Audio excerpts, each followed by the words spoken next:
இது ஸ்ரீமத் சுவாமி சித்பவானந்தரின் ஆர்ஜவம் பற்றிய தியான சிந்தனையின் சுருக்கமான கண்ணோட்டம். ஏப்ரல் 28ஆம் தேதிக்கான இந்த குறிப்பு ஒரு குழந்தையோட கள்ளமற்ற மனநிலையான ஆர்ஜவம் எப்படி ஒரு மனிதனோட மிக உயர்ந்த மனமுதிர்ச்சியாகவும் உண்மையான உறவுகளுக்கு அடிப்படையாகவும் மாறுது அப்படிங்கிறது ரொம்ப சுவாரஸ்யமா சொல்லுது. முதல்ல இந்த ஆர்ஜவம் அப்படின்னா என்னன்னு பார்க்கலாம். நம்ம மனசுல தோன்ற எண்ணங்களை எந்த ஒரு ஒளிவு மறைவும் இல்லாம உள்ளபடியே வெளியிடுறது தாங்க ஆர்ஜவம். இது ஒரு குழந்தையோட அந்த கள்ளமற்ற நேர்மைக்கு சமம். ஆனா கொஞ்சம் யோசிச்சு பாருங்க, மனசுல நினைக்கிறதெல்லாம் அப்படியே பேசுறது நம்ம நடைமுறை உலகத்துக்கு சாத்தியமா? அது நம்ம உறவுகளை ரொம்ப சிக்கலாக்கிடாதா? இதுக்கான பதிலத்தான் இரண்டாவதாக பார்க்க போறோம்.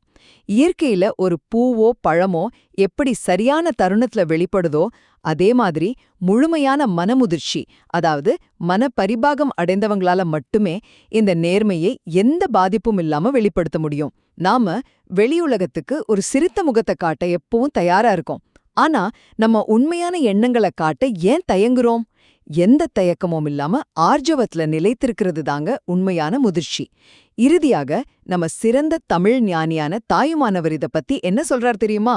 சித்தம் தெளிந்து சிவமானோர் அப்படிங்கிற அவரோட வரிப்படி இந்த ஆர்ஜவத்தின் மூலமா மனம் முழுமையா தெளிவடைந்து தெய்வீக நிலையை அடைந்த தூயவர்களுக்கு எந்த ஒரு குற்றமுமற்ற தொண்டனாக இருக்கிறது தான் மனித வாழ்வின் மிக உயர்ந்த நிலை அப்படின்னு அவர் விளக்குறார்.